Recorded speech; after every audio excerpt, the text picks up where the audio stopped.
Hey guys, it's Sai from ProSeek. Today we have Phil Clahar. Phil, how are you doing today? Doing great, man. Thank you for having me on, so I appreciate it. Yeah, it's great to have you on. How long have you been back from Tokyo now? What were you what are we at? Today's Wednesday? About Mhm. a week and one day. 'Cause we came back on Tuesday of last week. Okay. Have you has your sleep readjusted yet? Were you jet lagged at all? Saturday. We finally got adjusted to the time, so it took a few days. Good. How long were you guys there before the show? A week. We arrived on a Tuesday and I left on a Tuesday. Okay. Yeah, how was that? Was that your first time in Japan? Yes, that's actually my longest international flight. I think it was 16 hours. Yeah, nah, that's a long flight. Was it nonstop or did you have a couple connections too? We flew from here to Seattle and we had an hour layover, but we actually rocked really smooth because we were a little delayed getting there and Hmm. from Seattle to Tokyo. So 6 hours and then 10 hours. Oh, that's not too bad. Yeah, it Yeah. wasn't. Was it tough getting adjusted there? Because if it took a couple of days to get adjusted to the sleep schedule when you came back, so like was it hard getting in schedule before the show? It's weird. No, honestly, even when I went to Romania, I mean, a lot of people are like, oh, set your time clock to try to manage yourself. Going is not, we settled in pretty well. My wife struggled a little bit because she was so concerned with the time at home instead of just worrying about the time there. Yeah. But no, I was fine. I was fine. It just hits me when I come back. Yeah. Okay. Well, that's good. So at least it didn't affect the show at all. So what's it like? Because I know whenever I travel for shows, it's pretty stressful, even when it's just domestic. It's like international. What do you do to like take your food and everything you need for a Well, show? we brought enough food, honestly. We actually had an extra couple of meals. We bring enough to make it through the flight and when we come off. But what I mean, I don't have no coolers. We just put it in my our bags. We have like insulated bags and we just put it on there. And they just check it because normally it's wrapped up in aluminum foil. They just check it when we get to the airport. Hmm. And I just eat it, lukewarm on the airplane. Okay, so you just pack for that day, and then Yeah. once you got to Japan, did you guys have to go like grocery shopping? Yes. That was a tough part though. I mean, the first couple days in Japan was a little frustrating because of course we don't know where everything is. Yeah. And the majority of them don't speak English. There's a lot of Google Translate, which my wife was an expert at it because I'm dieting. I don't got the patience to, try to Yeah. explain. So we had found a little convenient supermarket that was right actually next to the airport in a little mall, a little Asian mall. It was more on the pricier side, but once we got into the gym and we spoke to the guy at the desk, he actually told us, no, there's a grocery store in Ginza. Thank God we found that place because it was 10 times cheaper and we didn't get charged taxes because we were foreigners coming in their countries. Oh, that's awesome. Yeah, so were you guys staying, is it like a host hotel? No, there was no host hotel. My wife found a suite. It was I think about 30 minutes from the airport. It was nice. We had a kitchen, living room, Okay, good. bedroom. Yeah, we were set up pretty nice. Yeah, because I was wondering, even here, some of the hotels, like the host hotels, don't have like microwaves or fridges or anything, but that's good. You guys had a full kitchen. I know when people travel internationally, they say like the food quality, like the food tastes different. Did you notice that in Japan? Their food quality was, I hate to say it was better than ours. It was just Hmm. a more cleaner, more refined taste. I was even trying to freeze. I was telling my wife, could I freeze some chicken and we just bring it with us? She said, what are you, crazy? It'll go bad by the time we get home. But that's how good their food was there. Like I wish I could just freeze some of it and brought it back. But yeah, good quality food. Even down to after the show, we had ice cream. Did Hmm. not taste like ice cream. The purity, the cleanness. Man, if you've never been, it's a beautiful, beautiful, beautiful country, and everything is fantastic food wise. And the people, loving, caring, manners. It was just great. I've heard that so many times about Japan. Yeah, like the city itself is pretty clean too, right? Very, very clean. There's no trash. We tried forever to find at least one piece of paper on the floor. Nothing. That's incredible. It's like it has to be like a cultural thing where everyone just respects like don't litter, and it's just that's a really awesome thing, especially for a city that size, because it's like pretty much very similar to like New York, but New And York you know doesn't what's look like that. crazy? They're very fit, very well dressed. I think their uniform there is white collared shirt, black tie, black pants, or a black suit with a white collared shirt. I mean, they're all well dressed out there, and I couldn't find honestly one overweight person. It's just amazing. I mean, they keep their culture there. There's nobody living there from Hmm. no other country. You could just see all the tourists that come through. Whatever they're doing a good job at. Yeah, yeah, I think Japan is one of like the longest lifespans too on average. It's got to be a combination of all those things, the food, the culture, everything, the lifestyle there. That's awesome. But yeah, obviously the Masters Olympia was a pretty, controversial finish, unexpected finish. So I know you've talked about it a bit already, so I don't want to go as in depth as you already have gone into, but I do want to touch on it. So now that you've had a little bit more time to kind of let emotions settle and let things marinate, how are you currently feeling about it? Do you still feel the same way as you were right after the stage, or have you thought about it? Has anything changed in terms of your perspective on it? Yeah, nothing really changed. You know what I mean? Because this is not nothing like Tampa of last year. And I think the one percenters out there, because that's all it is. Because the majority all see the truth. But the one percenters out there, Tampa was not me saying I was going to win a show. Tampa Mhm. was basically I did not get a fair look, and I believe I was being pushed out because of my age. That's Okay, what so Tampa was all about. before we get into I just want to discuss Tampa because I'm not fully sure what happened there. So can you explain what year was it? What exactly happened at Tampa? It was 2024 at the Tampa Okay. Pro. We came before the show. Everything was good. I was in really good shape. I tried to drink because I struggle, which I've said this a lot of times on podcasts. In a lot of shows, I always come in flat in prejudging. Hmm. It's very hard for any coach, not just Blue, any coach to really peak me because it's crazy how my body just doesn't. I don't want to say it doesn't absorb the carbs, but it's just crazy how my body, when it comes to carb loading, it's taking some wide amount of carbs to do it. So we Hmm. tried like a carb drink, which I've never ever done before.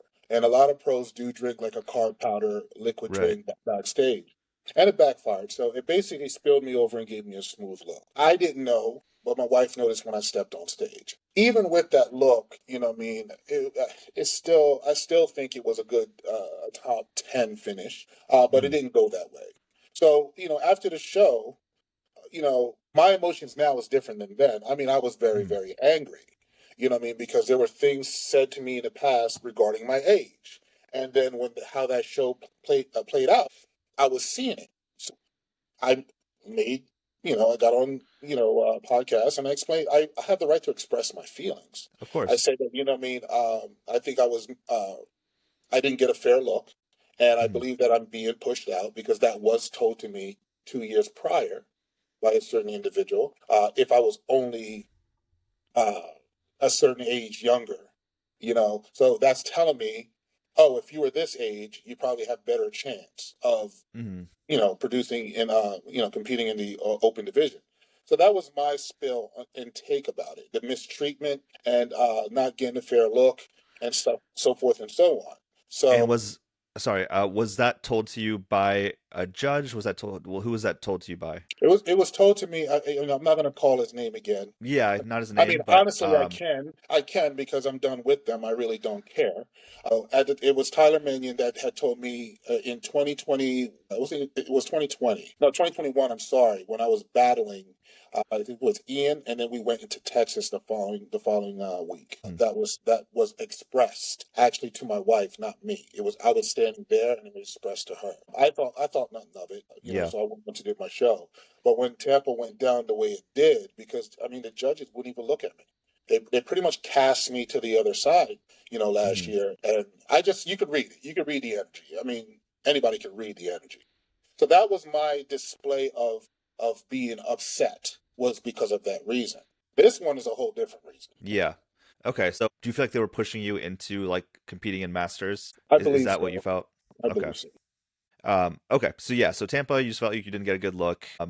And you felt like they were pushing you into the masters. Now that you're in masters, you competed at the Masters Olympia this past weekend, and obviously this finish, yeah, this is a different thing. So yeah, if we look at the scorecards, let me go ahead and share that just so while you're talking about it, people have some context. Because it wasn't as simple as like just you lost when you feel like you should have won. It was a little bit more surprising than that. Okay, so if you look at the scorecards here, if you look at prejudging, Phil was almost straight firsts, so six, and then Domenico was second at 11. Dorian was third with 14 points. So I guess the controversy here is that there was a huge swing in the finals.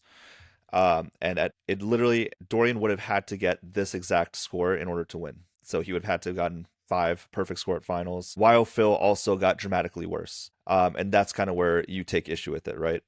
Is you Yes. didn't feel like you got dramatically worse enough to, even if Dorian was perfect at finals, you didn't feel like you got enough worse that you would have slipped to third. Well, first of all, it's not that I didn't feel like. I did Mm-hmm. not come in. I came in the exact same as I did in prejudging. That's why I made sure I post the finals of me doing my routine, the finals of pictures. That's the purple shorts, the black shorts is prejudging. So it wasn't nothing about me feeling anything. It's what Mm-hmm. I know. It's what the people in Japan saw, Mm-hmm. and it is what it is. You know what I mean? Nothing changed at Right. all. So Okay. you looked exactly the same from Yes, prejudging to finals. nothing changed with Dorian at all. Like the guy, friends with him, had no issues with him. It's sad that they put him in this position because that's what they did. He did not come in any better. Menko, on the other hand, he came in very good, much better than prejudging. That's who I was nervous about Mm-hmm. backstage was Demenko. And I know we saw the judges recap where they said that they thought that your midsection was Mhm. the issue and that your physiques looked different than prejudging. So It fell apart. We just want to say the exact words that they said. It mhm. fell apart. So just to clarify, you don't feel like you had any more trouble holding in your midsection at finals than at prejudging? No, the video shows everybody. That's why the video was posted today of my routine. And Mm-hmm. it's if you look at anybody do a routine, you're going to always find some exposure because of movement, transition, and so forth and so on. Mm-hmm. Okay. There's more videos coming out of the finals prejudging, and that's it's going to make it even worse on the judges. There was no stomach issue. My stomach was actually more full in prejudging, and I did an immaculate job controlling that. Mm-hmm. Finals, I didn't barely have any food in my stomach, so controlling it wasn't even an issue. I didn't have to try as much as I had to try in prejudging. But that's why I put that video up of my routine. You said I fell apart. Nope, didn't happen. Striations, hard, veininess, all there. Stomach control, don't see it. So I've answered all the questions for people, especially that was not at the show, because the people at the show all know who I am. They all told me they know who. Mm-hmm. So that's why I post the video. So there's no thinking or could have. This is facts. And the pictures and the video is showing that what was transpired by the judges, Tariq, Sandy, and Steve, was incorrect and false. Are there any videos of the comparisons too at finals? That is coming out. That's the next thing that's coming out. Okay. Yeah, because that's the only thing that, where someone could debate it, right? If they haven't seen the comparisons, is like if you lost midsection control during comparisons. So yeah, if you have that video, and yeah, I think that will be pretty definitive if it looks like, everything's the same between prejudging and finals. But just to go back a little bit, okay, it don't really justify anything because even if, not that there is, even if you're talking about a point score that is so wide, Yes. even if that was the case, how is that going to make anybody sit here and justify anything? Dorian could move up by 2 points. You can't come back from that. The math doesn't add up. It's impossible. I would have to go out, eat pizza, completely spill over, and come in Mhm. with one leg. And that's what I'm trying to point out to so many people, right? Yes. Even Yeah, though and that that was is, not the case. But they're going and to just for sit. reference, Yeah. this kind of point swing has not happened in a very long time. Like this kind of point swing doesn't happen very often at all. So Right. yeah, so this is a very extreme point swing. But yeah.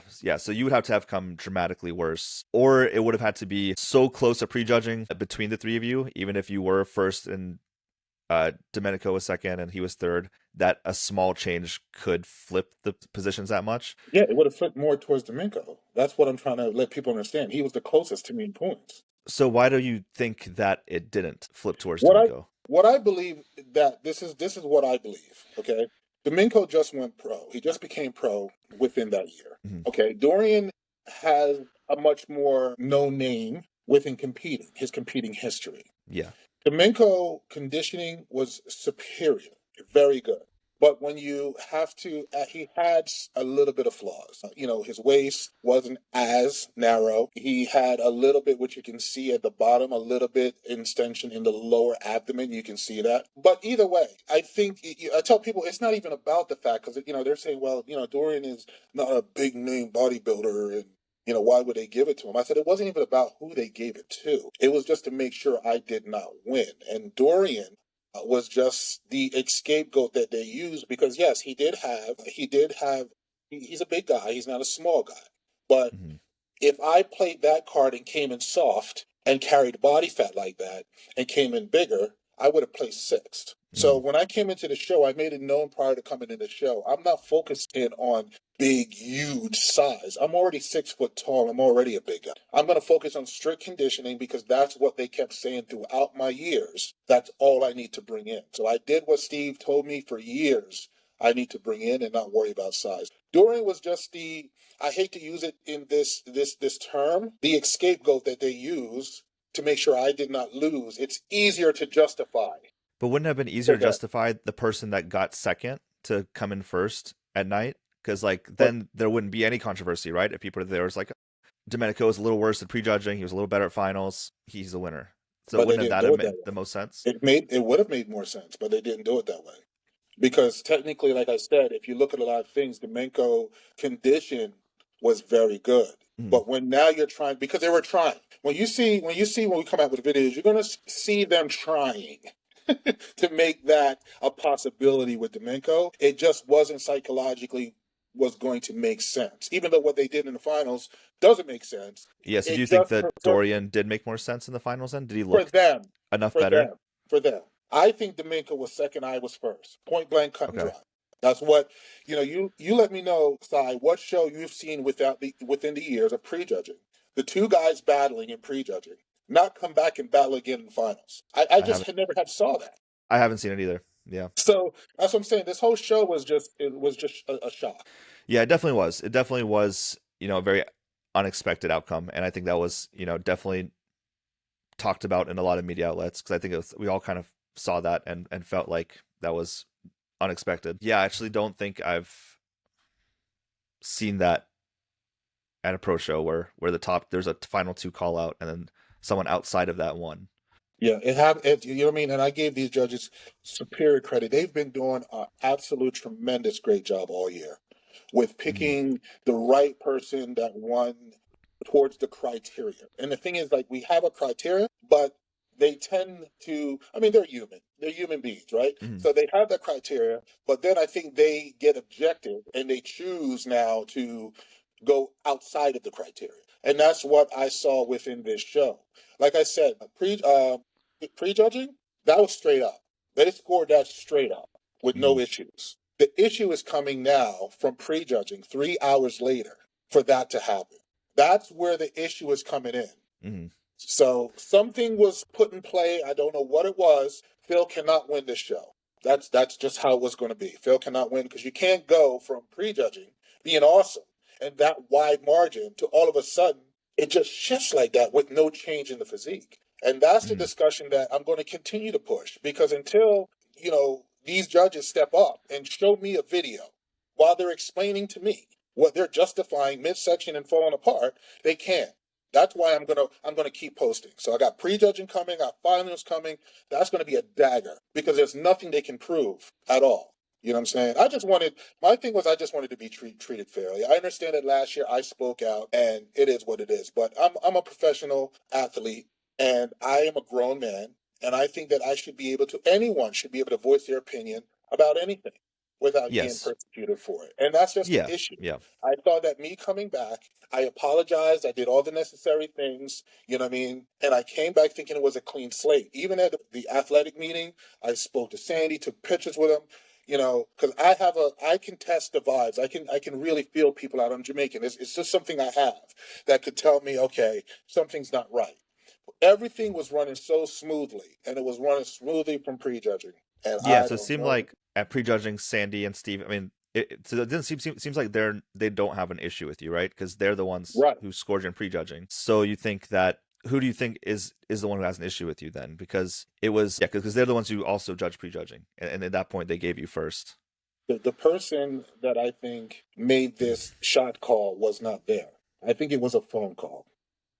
100%, I believe it was a phone call. I've had top level coaches, pros, DM me, and it's a phone call. That's what I keep hearing. We've seen it's happened in the past. with prejudging going very well, there's a phone call. I don't know if these judges after prejudging have to report what's going on to whomever, whatever, but Mm, that's the only way I can justify it because they didn't have an issue with me in prejudging.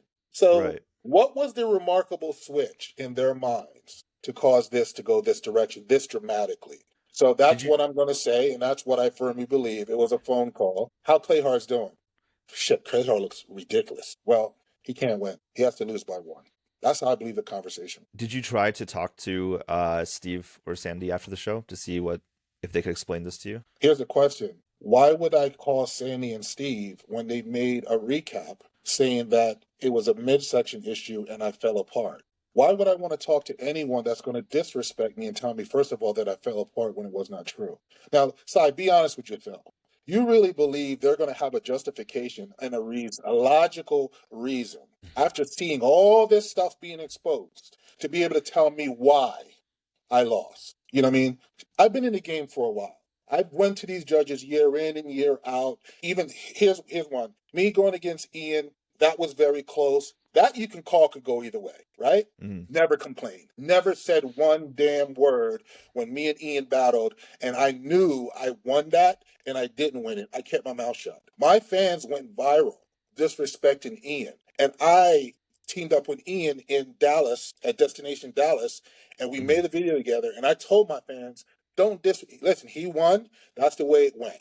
You know what I'm saying? So when mm. I left, I was told to do Texas after Tampa. So it was going to be a rematch with me and Ian, and now Steve Kukos, because that's his territory. We all know Steve Kukos is a badass bodybuilder.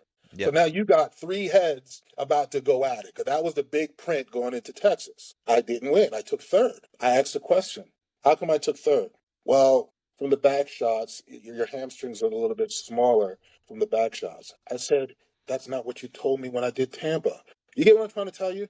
They make up excuses and reasons for a loss that's not making any sense when you do a show prior, and that wasn't the reason. Tariq even claimed that my hamstrings need to be more developed. Well, in prejudging, did my hamstrings just fall off for finals? Same physique. Are you saying in You this get show? yes, Are you for saying the for the Masters. You Masters? get where I'm going at? So it's excuses being made up. So I'm not going to get the truth. So what I now have to do is spend my money, which I did, extra money, to get the prejudging and the finals and this video. I'm Mm. spending this money to prove them wrong. And that's the next thing that's coming out. It should be out either later today or tomorrow. Yeah, yeah, I think the judge feedback a lot of times is tough because I guess it's like I don't know. As far as the judge's feedback goes, because I've been in a lot of shows too where they'll tell me something and they'll tell me something totally different the next show, something totally different the next show. So I mean, I don't know if it's just like hard for them to say that guy's just gonna beat you and they're just better than you. And they just have to tell you something, and they're like, "Oh yeah, more conditioning or something," and then you come in more conditioned next show, someone else beats you, but it's like then like he came in more conditioned, but the other guy was still looked better. So then they have to tell you, oh, more upper chest, or. So Yeah. I don't know what exactly we can expect them to say because like maybe they can tell us like, yeah, have better hamstrings, have better biceps, and you come in with those things, but like you're going against Andrew Jacked, it doesn't matter, right? Yeah. You can come in as good as you want. Someone like that's going to beat you. So I think the judges' feedback is a tough position for them to be into, just because it's like what can you tell someone if there's like nothing they could do to beat that other guy. Be that package. I mean, they show that. Here's one because it was a 2020. I did Chicago, and I placed ninth. It was, and I went to Steve. He was actually eating in a restaurant, and I went up to Steve and I said, "Didn't mean to just I was like, Steve, what happened?" And he honestly said, "I don't know." He really said that, and he said, "Show me pictures from my Mhm. phone, like me prepping into the show," and he was like, just do Tampa. You always do well in Tampa. That's your hometown. I got lost in the shuffle. You know what I mean? And it Mhm. happens. You know what I mean? I didn't make a video about it. He was honest. And I took that. He was Yeah, 100% honest. He just told me straight up, I don't know. You know what I mean? And I yeah, wish they continue to just be honest. Just be honest. But the only thing you say was, we had him winning in prejudging, but he fell apart in finals. That was their yeah, recap. yeah. I wonder if they'll do a more in-depth one now with all of this. going on and everyone covering it. I wonder if they'll go back more in depth and see if we get any more from them out of that, or if there's any further insight as to why they think that. But yeah, Hey, I don't know. listen, certain one of the judges are watching everything that's being posted. He's on it. None of them is making them. It's hard, because dude, I've loved and I've respected Steve Weinberger from day one. He's the reason why I continue to improve my physique from day one in competing. I started in 2017. I've even been competing against Owen since 2017. Tampa, because of my screw up, was the first time Dorian even beat me out of all of those years because I screwed up. Because I know Mhm. Dorian, I'm unbeatable. Dorian, just structurally, it just can't be done. He couldn't do it for years. And Tampa, I opened that window and he did. But Steve has been I just respect him so much. I just don't know what's going on with Steve or with the industry in general for why these this is happening. I don't know why. Mhm.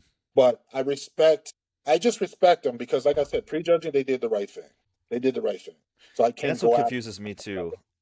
Yeah, that's what confuses me too. It's just because like if they didn't want you to win, it would have been easier just to put you in second in prejudging and then put you Thank you. second in finals. So yes, it is a very interesting case that I hope we get a little bit more information from. But yeah, so I guess moving on to more positive things. Yeah, So can you remind everyone how old are you now exactly? 51. I turned 51 in June. Okay, so 51 years old. You're probably one of the only people who can compete at this high level. Maybe you are the only person at this point who's competing at this high of a I level wouldn't at say it's 50. just me, Kamal. Kamal is right there with me. Kamal and Oh yeah, Donnie. Yeah. did he do? Is he still competing? Did he do the He's Masters still Olympia? he did not do the Masters. What I mean, Kamal, he's been around. He's won numerous world championship, Oh yeah, no, 212 Kamal looks Mr. amazing. Olympia, Yeah, Master Olympia. What I mean, but you're he not going to hasn't. get big. You're not going to get big names coming to these shows where 20 grand is a prize money. If you're not Right. going to pay their way and make sure you pay for everything, their hotel, whatever. So no, Well, yeah. Kamal did not compete in this show. But I trained for the fact that I thought Kamal and Max Charles was going to be in it. That's why I came in the shape I did.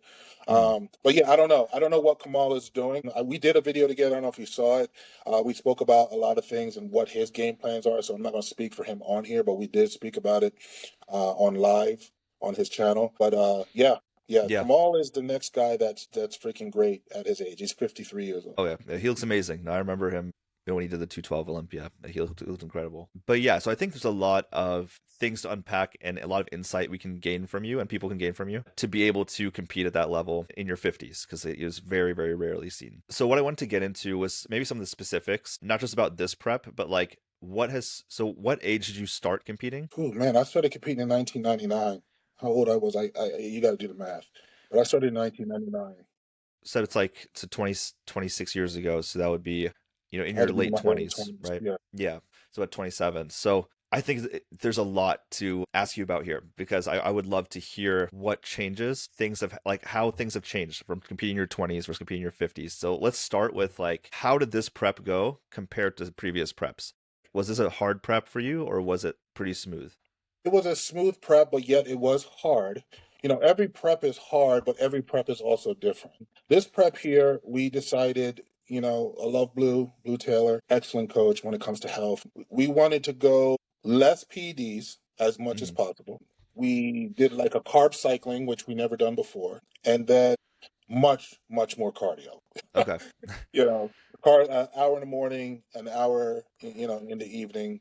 So Is yeah, it the is it prep was steady state? yes, because I'm a big guy, so it's not like I'm Yeah. gonna go run on the treadmill. And then what we did was we started prep early. Instead of 15 weeks, we started 18 weeks. So this way, my body just had much more time. Because when you get big, even the younger bodybuilders, you'll see it. When you put on all this side, you start cutting down, and plus you're depleted. You start seeing little skin underneath the chest and so forth and so on. So when you're cutting down, it has to be a slow drop, so where your elasticity of your skin could keep up to be Hmm. able to stick to that muscle. That So makes sense. we never started that far out before. It was my idea to start early, and then everything was just smooth. So I was ready for the show 3 weeks out. It was just a Mhm. matter of just continue to tighten up and continue to get better as we coast into the show. So you said this is the first time you guys tried carb cycling. Did you feel like that worked better than was it just a linear drop every Yeah, week and it was then a linear drop to the point where it was like freaking really dropped, whereas only two meals had carbs in it. I yeah. think that stresses the body out a little bit too much. Hmm. So what was the carb cycle like? Was it like how many high days, how many medium days, how many low days, and what were So like the what we, calories like on those days? so the days that I train, which I only train 4 days a week, okay, Okay. cardio is 7 days a week. And that was a different change too. I used to train 5 days a week, so I would allow my body to have more rest. So the days I trained, it was 25 grams of cream of rice, 100 grams of rice with the second meal. But remember, this is weight, so it's not really 100 grams. People get that mixed up. So you see 100 grams of rice, it's probably technically almost 25 grams of net carbs. But Yeah. so yeah, so we had 100 grams with meal one, 100 grams with meal two, 100 grams with meal three, the last two no carbs. On my day off, that got cut in half. So then you'll have 15, 50, 50, 50. So And 50 grams of rice. yeah, those were the rough Yeah, days. yeah, that's like that Yes. much rice. But it worked. It worked. Okay. So it's just 2 days. So it's just like training days, non-training days. And Well, training days you had 3 100 days. grams of 3 days rice. of the low carbs because I only train 4 days a week. Right, but no, I'm saying two different diets. So like there's like your training day diet and your non-training day diet. Yeah. But the protein Okay. stayed the same. It's just the Protein stays the same. fluctuation between the carbs. And how high were proteins kept? I kept the proteins low. I didn't want to go high. We stayed around 8 ounces. Normally, Okay. I'm up to about 10 to 12. And that's another thing too. Like your body processing protein, it attacks your kidneys. Mhm. That's why I said, listen. The off season, I only go do 6 ounces of protein, probably 5 meals of 6 ounces. I just wanted to go a different direction, not heavy on the protein. So 8 ounces was enough for me. And then of course, with the carbs. So all those things, just keeping that kidney as healthy as possible without having to break down and digest, the protein. And do you have any like added fats with those meals, or do you keep it pretty low fat? Honestly, the only added fat that I intake, which he didn't know of, I would probably do like a handful of walnuts, but it was really no fats. We Okay. normally, that's what we carb up on, is we're bringing fats when we're carbing up. But he's more of, and I think Crystal Cito does it too. Like it's barely no fats. And I do fish. So I think I had 1, 2, 3 or 4 fish meals and 2 chicken meals. Okay. And how long was like was this a progression down to that diet? Like or was this like the diet close to the show, or was this your diet No, we rolled 18 right weeks out? into it from day one, right into Okay. it. So you Yeah. didn't have to change your diet much throughout prep. No, Okay. I was happy because, like I said, previous years the carbs was lower. Because we That weren't ready and we had body fat and yeah. we had to push and we didn't have to do that. Yeah, but that's still relatively low, right? 100 grams of rice, what, It three, four is, times a day? but it's So that's crazy. still My probably about body, 100 grams a day. yeah, I think my body responds very well to, because we didn't have to go extreme with the load either. Where normally with the load, we'll get up to almost 900 to 1,000 grams in one meal. You know what I mean? Yeah. We didn't have to get that extreme with the load because my body just became so carb sensitive. It just didn't, it was enjoying not having that much carbs. Not everybody is Yeah. gifted like that genetically. So, Yeah. I mean, I guess you're probably very insulin sensitive once it comes to peak weeks, so you just kind of respond to whatever. So, what is the differences you see with your body prepping now in your 50s compared to like, let's say your 30s? So, like, do you feel like your body's digestion is different? Do you feel like you respond to carbs differently, or is it pretty much the same? it's pretty much the same, but that's with me doing work. Me being very heavy on focus on digestion health. My wife is very educated when it comes to that, keeping gut health. So there's certain supplements, that I strategically took, Mhm. twice a day, to keep that gut health healthy. I've never had a gut issue or a Mhm. digestion issue, but as you get older now, we all know the metabolism is not going to be as fast as it used to be when you're in your 30s. Right. So it's just taking the necessary precautions to make sure gut health year round is your key focus. So when you start dieting, that won't be an issue. So what are those things that you're doing for gut health? One of the main things is, HD came out with a green HD. It's like a green supplement, antioxidants. I take that in the morning. I take apple cider vinegar, 2 tablespoons a day. A glutamine, which everybody knows glutamine is really good for Mhm. gut health. So sometimes I combine that in the drink. I take digestive enzymes with meal one, two, and three. They're chewables. So right Okay. after I eat, I take that. Before I go to bed, shout out to Dave Palumbo. Fiberlize is one of Fiberlize. Yeah, I've been doing it for day one. When he was my coach, I'm hooked to it now to this day. So I take that before I go to bed with the glutamine powder, and then I go to sleep. So yeah, all those key little things to keep my gut healthy And you're doing those things year round. year round. And then as far as trainings, you said you're only training 4 days a week Yeah. now. Is that because you've noticed a decline in recovery, or do you just feel like that works better? No, I think it helped more with my recovery. Some of my sessions are longer because, I do 2 leg days a week. So I got to combine sometime that with shoulders because shoulders don't take that long to train because it's a small muscle group. So I just noticed that more rest because when I retired, that's the training philosophy I went to. I got away from doing 5 days to 4. So then when I got back to when I decided I wanted to get ready for the Masters, why change it? Your body's already used to Yeah, doing it. that makes So sense. why change it? And then when my wife was looking at how my body was it's crazy. It was more youthful than what it was the year before and the year before that. So I think by me sticking to my guns with what I was doing for the off-season training wise, I didn't change anything, even with the weights. The only thing that was different for this prep was I did my cardio before I weight trained, which is very tough to do. So Yeah. my day training, I'll do my cardio, my hour cardio first, then I go train. My philosophy behind that was I was already depleted, so I could dig deeper into the muscle fibers and tissues after I done burnt myself out by doing cardio. And and it worked. I tried doing that years ago and I could never do it. But it worked this time because that's what I was doing on the off season.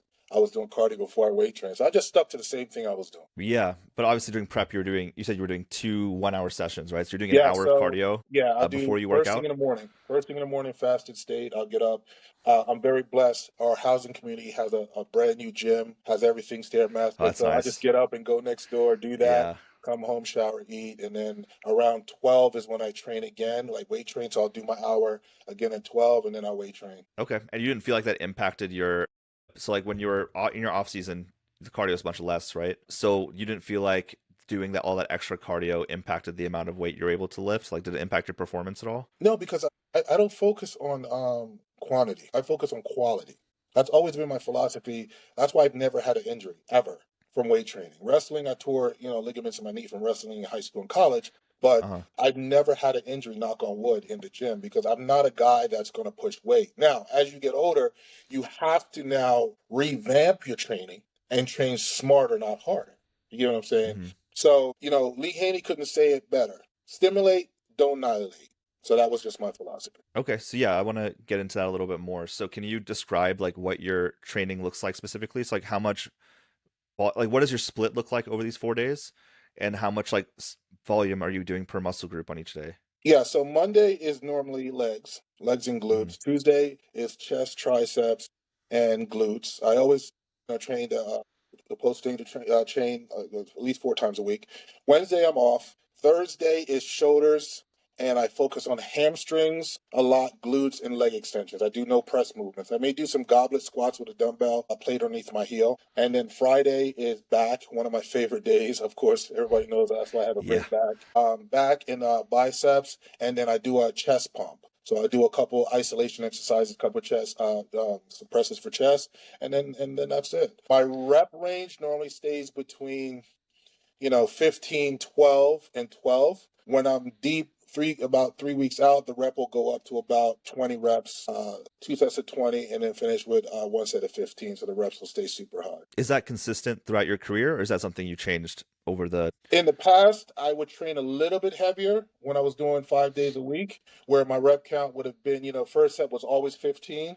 Then I'll do 12, 10, and 8 because now I'm going heavier as I go down in the rep range. Hmm. But, what I mean, that's when I'm in my, I was able to do that in my early 40s because I went pro at, I think, 43. Once you start getting to 45, 46, 47, you got to get away from the heavier training just to save your joints and focus on the higher volume. My gym is a smaller gym. So I don't just stay in one place. I'm all over the place. I can be doing hamstring curls and doing shoulder press and over to the other side doing side laterals. So my rest in between sets is not high. I try to give myself about 30-second rest period because I'm Okay. working on endurance. And I think it helps me with my posing on stage so I don't burn out because I also Yeah. pose out of the week 3 to 4 times out of the week, 2 sessions a day. Yeah. No, that makes sense. If you're going 30 seconds between sets, that's probably helps your cardio too, quite a bit. Mhm. So are you doing like any heavy like compound lifts anymore? Or is it mostly machine isolation stuff? Because like 30 seconds of rest, if you're doing like a heavy bench press, doesn't seem like a lot. I'll go up to probably 225. Now that I may need a little bit extra time when it comes to the Yeah. squat in 30 seconds. But yeah, I still stick to the basic movements, but barbell, not so much for bench pressing, more dumbbells, hammer strength, safer movements where you could have that connection with the muscle and not worry about your ego lifting. Right. And I guess if you're doing 15 rep sets, then you can probably recover pretty quickly and go Yeah. again. And you're not using super heavy weights. Okay. All right. So you said after 45 is when you started transitioning Yeah. to higher rep ranges. Did you notice any change in your physique when you did that? Or did you feel like that was just everything just kind of continued the same? Like, did you notice a different look to your physique once you changed the way you trained? Man, this year was just a different look. I can't really explain it. The training was just the high volume, high intensity was the same. I just Hmm. had a much more youthful feeling to my body this time around. I just can't. Everybody keeps asking me like, what you did differently, and what did you do? And I'm like, man, I did nothing differently. It was just, when I retired. When you're active bodybuilder, we come off everything and stay on TOT. We'll come off for about 8 to 10 weeks to let the body recover, get our Hmm. blood work done. Then we get back into off season. When I Right. retired, there was none of that. It was just straight TRT and a little bit of 2 IUs of HGH, and that was it. Until I decided I was going to compete. So I think my body was just so rested. How much time was that? Like the time you were retired? Like how Well, I many years? retired after Tampa Pro in 2024, and then it had to be months because it was 18 Okay. weeks from now until. So that's how what I mean. 18 weeks when I died is when I came back to full blown bodybuilding prep mode. So I was off Okay. everything for months. For almost 20 weeks. Yeah. So I think Okay. that was a key thing too. And then, well, like I told you, not going past a limit with PEDs, keeping them as low as possible. I think that helped. I probably should have did that. I never went high, but we Mhm. went extremely, which I was like, "There's no way in hell I'm going to be able to." And it worked. It worked. So as far as the PEDs, so were you using the same compounds as usual, but less, or are there certain compounds that you just don't touch anymore? We were using this not exactly the same. There was a lot of compounds, like peptides, that we did not bring on board this time. But with the basic things, we just kept it less, like half Okay. of what I Like normally would do. oh wow. And you found that it did the exact same as far as keeping size and helping you. Okay. And then what about like is there anything you avoid now as you've gotten older that you used when you're younger, like something like Tren or fat burners or certain things like that? Well, honestly, tell you the truth, like a lot of bodybuilders, they'll tell you they can't do clean. That doesn't bother me. The trend doesn't bother me. But in the past, the doses were higher where we went lower. So you're looking at 60 grams of trend.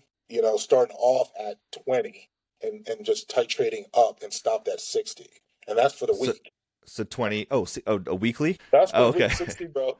So you started at 20, so how do you even measure that? It's crazy, dude. It's nuts. So you got to Yeah. freaking. I mean, you're not going to be 100%, but Yeah. yeah, but I don't have issues with that. The only thing I think that it's starting to do with a lot of bodybuilders, and it was starting to get me like once a week, is the hiccups. But I will only get it for like a half a day, and then it's gone. Because what I'll do is the minute you get it, you have to do a tablespoon of honey, and then you have Mhm. to do a half of lemon, straight lemon juice, and it takes it away. Yeah, actually I haven't heard of that. You got hiccups from it? Yeah, you can. Some people, and Okay. they've actually made videos about it. Some people, I've spoke to a pro where he was taking a lot of trend, and his hiccups they wouldn't go away, and he had to go to the emergency room. That's awful. That's like one of the Yeah, worst side effects. yeah, it I've never works. heard of that. Never got the trend cough in a couple of years, but yeah, the hiccups you can get, the night sweats, you get that. It wasn't too bad, and the insomnia wasn't too bad because we kept the dose low. Yeah, even with that low of a dose, yeah, those things shouldn't be too bad. Um, so what other compounds are your typical? Proviron. The last 3 weeks, it'll do probably like 20 milligrams, 10 here and Mhm. 10 there of Halo. But the same thing, Prima Bone, Yeah. we cut that 4 weeks out. Just rolled, I think it was like 400 milligrams, 450 milligrams a week. Okay. And that's even low. Yeah. You know what I mean? Restaurant, we ran that probably about same thing as the test. Like yeah, 450. And yeah, in the clean, we got up to probably 60 IUs broken up throughout the day. And that's really it. Like that's Yeah, yeah, and then HGH I never really used a lot. I think the highest I've ever been was 6 IUs, but this year we rocked 4, and then we cut it down. I think 6 weeks out to 2, and then 10 days out we cut it out completely. Okay. Is that normal for you to take growth out? Because I've heard that's like some people keep it, some people don't. Well, if you want a dry look, which a lot of the HGH out there, I mean the generic ones will cause you to get a little water film in the skin. Right. I was dry even on my growth throughout the whole prep. We just cut it to make sure we came in even drier because you Okay. can still hold water. So if you stop the growth, you'll notice you'll drop probably about 3 to 4 pounds of water weight. Did you notice any loss of fullness, or did you feel like the water came from the right places? No, the fullness we were super full in prejudging. And that's why it was difficult, but yet I did it controlling the midsection. I mean, because we wanted to be full. So there's no excuses. Okay, well, Phil is in second place. And then they come and say, you're a little bit flat. So we were, dude, we were It on. looked like you peaked. Yeah, Yeah, you looked we pretty. were You looked on. Yeah. Yeah, because I remember I saw one of your updates right before you went on stage, and I was like, "Whoa, like yeah, that he's on." Yeah, I mean that's crazy. Yeah, I think that's like a lot of people are trying to kind of getting on board with that, where you can take much less and get very similar results. So it's probably a good trend that's happening now in bodybuilding. Me and Kamal spoke about that too, because so many bodybuilders sadly say are dropping dead at young ages. Yeah. Look, man, I'm 51. I have they're near 15, 16 grandkids between me and my wife. Our kids, having kids. And Hmm. I think longevity is key. And that's why I love the sport of masters, because if you have people like me, Kamal, Max, Charles, that's looking healthy and looking great, you got to look at the skin. You got to look Hmm. at the how they're aging. We're promoting that masters. You know what I mean? And it's like respected. I just don't think masters in general, outside of me, I just don't think they're they're being respected like they should at all. Yeah, yeah, no, I agree. Especially with the prize money, it probably costs just as much to get to Tokyo and the whole trip in general as you would do winning. Yeah, and that's why I bust my ass, because I mean I knew I was going for that 20. I knew it was Yeah. mine. And but I had my clients raise money for me to go there. I did express that on social media, which God bless them, man. It came out of their pockets because I wasn't going to do it because it was steep. It was really expensive, and they came up with a big chunk of money to make it Mhm. happen. That's why I think I also brought my best. When you look back and see that people really invest in you, like these fucking people care about you. You know what I mean? Yeah, you It don't let makes them you down. work. It makes you work harder. And I worked Definitely. hard, and they'll see me in the gym because I don't talk, and you just see them saying, "Keep going, don't talk, keep going." You know what I mean? So yeah, that push and that drive, man, having that support from so many people, my fans, my family, my friends. I loved it. This was one of my best preps, regardless of how tough it was. I enjoyed myself at this show. When I stepped on that stage, and every pro show site I've been on, I've always had nerves. Even as a wrestler, I always had nerves in big level shows, and I'll shake Mhm. a little bit on stage. This Master Olympia, man, I was so on and so positive and so driven. I just wanted to be there on that stage. So when we're heading back for finals, my wife looks at me. She said, "How you feeling?" I said, "I'm ready to go to war." And she's never seen me have that look. You know what I mean? I was just excited. The Japan fans, the energy. Man, I could go on. That's the best part of everything, is that. Yeah, and no matter what the outcome is, at least that can't get taken away. Like No. those fans still are there to support you. Everyone is still there to support you. So it's like, that is a good thing. I'm sure that feels good to have so much support, regardless of the outcome. So in terms of longevity, like health testing and things that you do to prevent some negative side effects from PED usage, what are some things that you've prioritized in the past, couple decade or Blood two? work. I get blood work every 6 months. Vivint Vitality is my sponsors, and then I have, of course, a primary care doctor that I actually have to see because of my insurance. And I get blood work done every 6 months.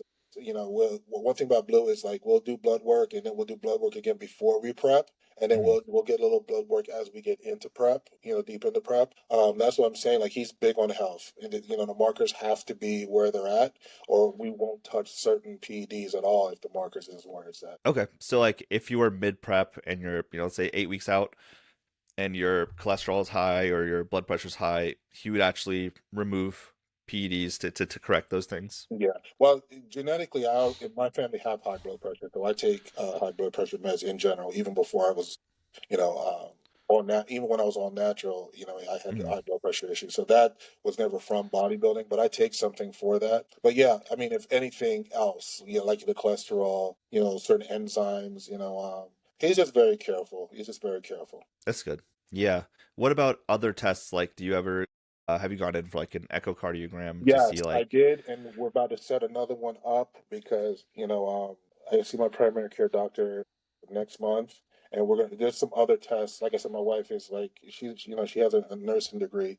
There's some other tests she wants to run other than just the echo that she wants them to run as well because there's some tests too. You can get that done, but there's some tests you can run through blood to catch Mhm. certain things. So she knows all that. I don't get into that. She wants to make sure. But yeah, we're getting that done again. I know when I went the first time, it was last year, and I walked in there, I'm like, why the hell am I here, man? These all these old people. I'm not old, right? And then when I walked in the room, that's what the doctor said. He said, you're too young to be in here. And then I was explaining to him that, I was a bodybuilder and so forth and so on.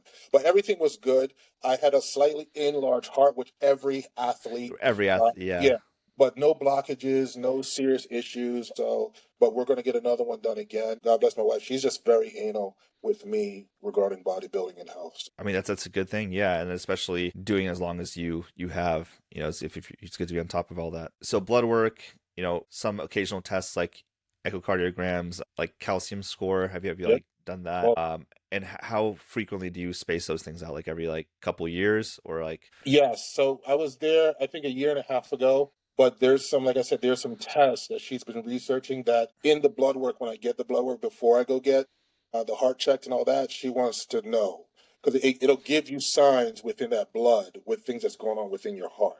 These are all Mm, things that I'm starting to learn now. So we're just going things, we're getting more deeper into the testing. And then when we go, get the echocardiogram, we'll have all the blood work to match up with everything they're saying. We could actually bring that with us when we go there. Because they don't really do any blood work when you go there. They just do the whole monitoring, put the things to your chest. Then they do the thing they do for women when they're pregnant, the oh, sonogram thing. the ultrasound. Yeah, an ultrasound thing. Yeah. So, but there's things you can catch within the blood work that you have to get tested. Yeah. As far as growth hormone, so you have probably taken that for a long time now, right? Yeah. Um, so have you noticed any like insulin resistance from taking it for a long time? Like, do you have to do anything to correct your blood sugars? I mean, I take metformin, Hmm. a very low dose. But I don't normally have a lot of blood sugars if I don't get out of hand with eating the off-season carbs. If I keep that minimum, which that's what I'm doing now. So my body was already set doing 100 grams of carbs throughout my prep. So what I did Hmm. was I said, okay, well, I was doing 25. We're going to do 50 in the morning, and then we're going to do 150 grams of weighted carbs, 150 grams of weighted carbs, 150 grams of weighted carbs, and then 100 grams. So now I'm keeping myself really fit now. My game plan is not to even think about going past 260 pounds. How's your appetite? Like, if It's are you starving? no, because when you diet for 18 weeks, your body just adapts to not having food. You know what I mean? Really? I'm Because older, so my post okay, because post show, if I tried to do 150, I went from 100 to 150, I was still starving, so I went to like 250, yeah. then like 300. Yeah, once I start doing that, that's when I can now start putting on visceral fat within my Mm, lower stomach and waist because I know my body. I know my body is carb sensitive. It can't have too much carbs. We did that. You know what I mm, mean? Now, no, I'm not as hungry because I dieted so long. Don't get me wrong. I mean, if my carbs, as long as they stay where they're at, if I want to have a bowl or two of cereal or granola bar or something like that, that's fine. okay. But it's crazy. I'm not. Like today, we're emulating. If I was doing a show, so today the carbs from 150 is now cut in half because I'm not training today. So what I'm trying to keep my body in a mentality like I'm prepping, but I'm not prepping. So I'm Yeah. staying on the same philosophy as I was prepping, but I'm just getting a little bit more carbs. Okay. Yeah, no, And that's still great. doing cardio, just Um, not 2 hours. I do 45 in the morning, and I'm actually going to leave when I'm done with you and do 30 minutes over at the gym. So I'm keeping everything in place because I do, like I said, I do plan on competing for a different league. So I want to stay in shape so I don't have to prep. Because when I was younger, man, I used to prep for like 6 to 8 weeks when I was young. That's it. You know So what you I just mean? stayed lean year So round, my basically. philosophy now: stay within striking distance. Don't put on all that unnecessary. It's not good for your heart anyway. You know what I mean? Yeah. Put on unnecessary weight. So stay in striking distance. Keep myself lean. Keep my body fat lean. No growth. I think that if you keep the growth manageable, I don't go past 2 IUs now. I mean that's just where I'm Okay. at. So I'm basically on that TRT 2 IUs just for Yeah. you, So you you probably know won't have any issues with that. longevity. Yeah, I'm not pushing growth. It's just too much damn money anyway. But back when, how high did your growth get at whenever it was at Six. its I max? never went past 6 IUs. Never went past Okay. 6. So at 6, did you have issues? Because even that's not too extreme. So like, It's did you not have too any blood extreme, sugar but I used issues to at get a 6? little bit of the numbness because I'm sensitive. I'm very sensitive to GH. Very, very sensitive. So yeah, when I get to 6, I'll get a little numbness. Really, really super tired. Always want to sleep constantly. But other than that, no, no. And Yeah. then once I Okay. once I noticed that I don't need 6 IUs 6 7 times a day. I was like, nah, man. I just want longevity. Stay useful. 2 IUs is plenty. As long as you got real growth, 2 IUs is like 4. Yeah, no, I've heard that. Yeah. But did you notice a difference? Like, do you think you could have gotten as big as you got if you didn't have that period of time where you did take 6 IUs and your dosages were higher? And then now, since you don't have to put on as much new muscle and you just have to kind of maintain everything you have and maybe put on just a little bit, do you think it would be possible to grow the same way that you grew your physique with lower doses? Yeah. You know what I mean? My wife was actually posting pictures early today, like back when I was 20, I was natty. Genetically, I was always a big kid. I mean, I graduated high school at 235 pounds. I was a Wow. wrestler and I was in Mm, shape. Then I went on to college and I wrestled there. So genetically, God bless my dad. He's no longer here, but that back was him. He was a short guy. I think my dad was like all of freaking probably 5'8", 5'9", I don't know. No, about 5'8". He was short, but he had a wide back. He's a professional boxer. And that's just genetics. So yeah. size wise, like honestly, if I wanted to put myself in a situation and push like some of these top level pros, like Samson Data, I could have got really freaky, but it's scary for me. You know what I mean? Life means more to me than pushing it. You know what I mean? But yeah, Yeah. I can do a lot of things without GH. I don't think GH is necessary, nor is insulin that they're pushing so badly now. I think food can do it. I think great genetics can do it. Now, if you don't have the genetics, if you're, walking around at 120 pounds natural, and then Mm, you get on some heavy loaded gear and you're walking around at almost 300 pounds, then that's not genetics. Everybody keeps saying, oh, well, it's genetics. No, it's not. You know what I mean? Genetics, when you could come off everything and you could still look probably not as big, but look like you're still a competitive bodybuilder. That's genetics. yeah. Like Victor Martinez. He's in Yes, good dude, shape. Victor Yeah. still he still looks Yeah. amazing. Yeah. Yeah, but I guess that's so do you not think that there's also so there's genetics that's like natural genetics, like guys like Correct. you and people who just look amazing naturally. But then there's also genetics for like how responsive you are to Yes. gear, right? Because Yes. then there's also because we see guys like Nick Walker who that's also genetics where you don't you look like pretty average Yeah. with They before and then call them you start taking gear and hyper you look like a freak. responders or something like that. Hyper Yeah. responders. Yeah. So I guess you have to have a combination of all of it to be successful Yeah. at the high level. But yeah, so I guess going into your future plans. So you said you're no longer wanting to compete with IFBB. No, I'm done with the IFBB Pro League. I'm done with that. So are you wanting to go to the Elite Pro? Is that your plan? The other? That could be a possibility. I'm looking into a few things. I've been asking some pros some ideas. That's no longer competing, so we're gonna wait. When I make that decision, I will come out with it. I Mhm. just want to go to a league that's going to appreciate the hard work and dedication that athletes put in, and give us our fair. I mean, you're going to run into always, no matter what you do, you're going to run into some type of nonsense. But when you run into it this obvious, it's too much for me. Yeah. Yeah. And I guess with with bodybuilding, it's hard to be 100%, Yeah. you know. It's You always know going what to I be a little wish though, bit. Sai? I wish because we used AI for this competition. No names, just numbers. Wait, what? And Wait, with AI. wait. Can we explain that? Let's wait. So in Japan they did that? No, I'm saying we used it for ourselves for the judging. Oh, if we did. Yeah. Yes. Yeah. So Yeah, no, that'd be amazing. somebody came up with an idea. It was a pro at the show from a different division, and we're at the airport. And he was like, "Yeah, we were running AI. They should because AI has no emotions. There's Right, it's no nothing bias. connected to no one. No, Yeah, it's not biased. you And set the criteria, let it yes, and I go. was saying, Yeah. and and somebody was like, "It's a business, bro. They'll never bring that into the IFBB because You know what I mean? It's a business, and we Yeah. understand that. But that's the only way I believe you'll get that fair shake where there's no emotions. Yeah. Listen, we're human beings. Some of the judges all have their favorite pros, their favorite physiques. Sometimes emotions get involved with I believe within the judging. But if you had something like that, we're supposed to be evolving, right, in the world, technology Mhm. wise, right? So it only makes sense in the future that will be it. But I don't think it's going No, to happen.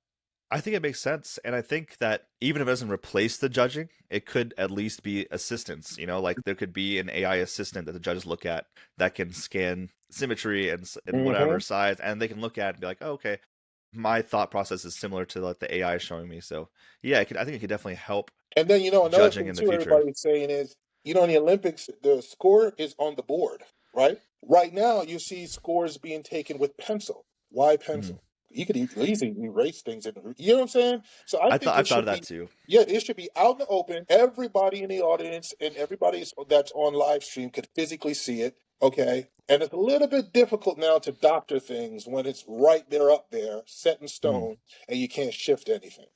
These are some Live of the judging things would be that I think interesting. they can do to make the sport more. If everybody keeps saying they want bodybuilding to go mainstream. It would never go mainstream with this stuff going on because the world sees it.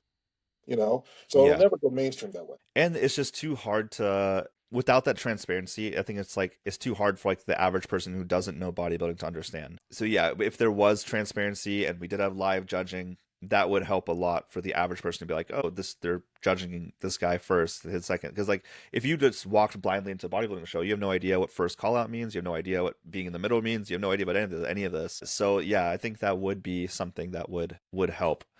Live judging, AI assistants. I think that is something that will probably come and play in the future, and I hope it does. maybe that can be ProSeek's next project. That's very interesting. No, I do think I like that. So, how long do you plan on competing? How long I plan on continue to competing? Yeah. Long as I'm healthy, man, and I want to get to a point, honestly, where I could actually step on stage and not have to consume any drugs at all. That's just my thing. I started off that way. I was winning tons of NPC shows before I came here in New Jersey. The Gold Classics. I was kicking guys that was on stuff. You know what I mean? I may Mhm. not have been, well, I was bigger than them back then, and genetics naturally ain't gonna work now on this type of stage. But I was just, I just, what I mean, I'm just thinking about the life, man. What I mean, living a long, healthy life, be around for my family for as long as I possibly can, and cherish life. Competing, I just want to do it for fun because I have a business. What I mean, I don't need bodybuilding for the financial aspect. What I mean, I do it. Of course, I want to get rewarded if I'm supposed to. But yeah, man, I don't know. What I mean? I don't want to be on stage at 60 years old, that's for sure. I think I have another 2 years in me with another league, Mhm. and then I'll think that that's enough after that. Because Yeah. I look So at Kamal, he's 53. I could do it as long as Kamal continue to do it. That's my goal.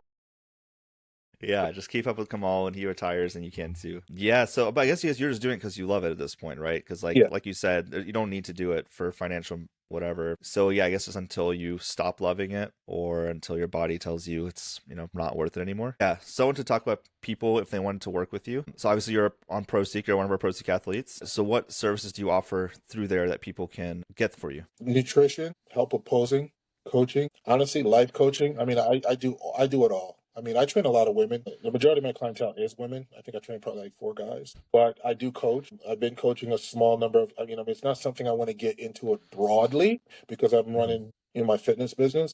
But I enjoy watching competitive athletes transform their body into this magnificent specimen of a physique and then stepping on stage and enjoying their time on stage. You know what I mean? I always Mhm. preach to everybody it's not always about winning. You know what I mean? It's about getting up there. Of course, winning is in our game plan, but we want to get up there, enjoy yourself, and have fun. So, yeah, on ProSeek, man, it's nutrition, help with posing, coaching, life coaching, whatever it is. You know what I mean? They can reach out to me there and, we'll set up a time. I always have enough availability to be able to squeak people in. And I know there's a big thing with helping with posing. That's a big thing Mhm. going on right now. And I'm available for that. So, Yeah, and that is in person and virtual, right? Or yeah, just in person? yes. Okay, In both. person and virtual, both, yes. Awesome. So in person, virtual posing, in person training, so like actually physically training you in the gym, online coaching. You said you're starting now too. Yeah. For do you like to focus on like competitors or lifestyle okay? everything. You know, it's not always just bodybuilding. I like people that just want to, especially like people want to just get in shape, be healthy. I think I'm going to start gearing in my future with more of that masters, you know, not getting away Mhm. from what I'm already doing, but, you know what I mean, investing back in, you know, people like me, age wise, you know what I'm Yeah. saying? Longevity, stuff like that. But yeah, man, I'm a jack of all trades. I'm not limited. I try not to be limited. I try to be always available. I'm big on one-on-one. I don't like to copy paste and doing cookie cutters. I'm not a fan of that. I have a guy that's competing in 3 weeks, and he's looking amazing. So, Yeah, and obviously you're someone that we can look at you yourself have been competing for so long and been able to keep everything going and are obviously very good at, doing things and maintaining your longevity. So I think anyone else who's interested in that as well should definitely contact Phil. 'Cause he's definitely going to be a good resource for that. But yeah, thank you for coming on. I think we've kept you for quite a bit of time, so I think it's no problem. yeah, thanks I'm for gonna go going head through out all and that. do. Awesome. Well, it was great talking to you, and we'll get in touch soon. All right, brother. Take care. All right, take care. Bye.